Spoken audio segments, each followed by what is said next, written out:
டேய் மாப்பிள்ள, அந்த பார்க்குக்கு பக்கத்துல ஒருத்தர் சேருக்கு ஹைட்ராலிக் போயிடுச்சு மாத்தணும்னு சொல்லியிருக்காருடா. இது எதுக்கிட்ட அவர்கிட்ட சொல்லிக்கிட்டு நம்ம அப்படியே மற்ற வேலைக்கு போற மாதிரி போயிட்டு இந்த வேலையை முடிச்சுட்டு அந்த காசு வாங்கி நம்ம 2 பேர் ஆளுக்கு பாதி எடுத்துக்கலாம்.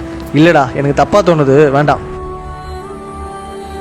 பைத்தியக்கார பையன், பழக்க தெரியாத பையனா இருக்கான். இப்படி இருந்தா நம்ம எப்ப 4 காசு பாக்குறது? நம்ம போக வேண்டியது தான். தம்பி, சாரிப்பா, கூகுள் பே ஒர்க் ஆகல.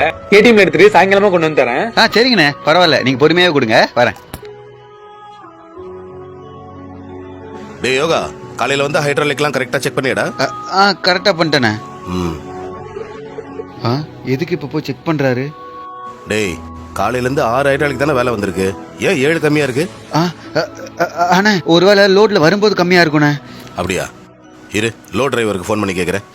இல்லண்ணே, ஒருவேளை லோட்ல ஏத்தி அமிச்சாங்கல்ல, அங்கிருந்து கூட கம்மியா இருந்திருக்கலாம்ல. சரி இரு, உடன்காரனுக்கு ஃபோன் அடிக்கிறேன். நான் ஃபோன் அடிச்சேனே, ஃபோன் பண்ணதுக்கு அவர் அங்க செக் பண்ணிட்டு பார்த்துட்டு சொல்ற சொல்லியிருக்காருண்ணே. ஓ டேய்,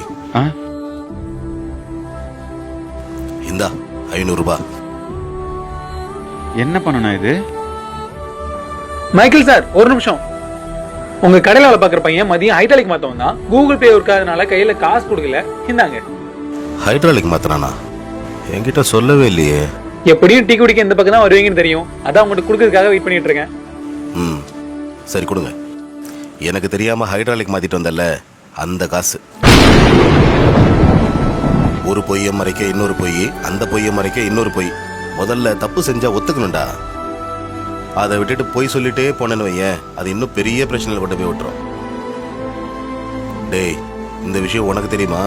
அவன் போறான்னு சொன்னதெல்லாம் தெரியணே, ஆனா அதை நான் அப்பவே தப்புன்னு சொல்லிட்டு வந்துட்டேனே. இனிமே குடோன்குள்ள பொருள் எடுக்க உன்னை எண்ணி தவிர வேற யாரும் போக கூடாது, புரிஞ்சுதா?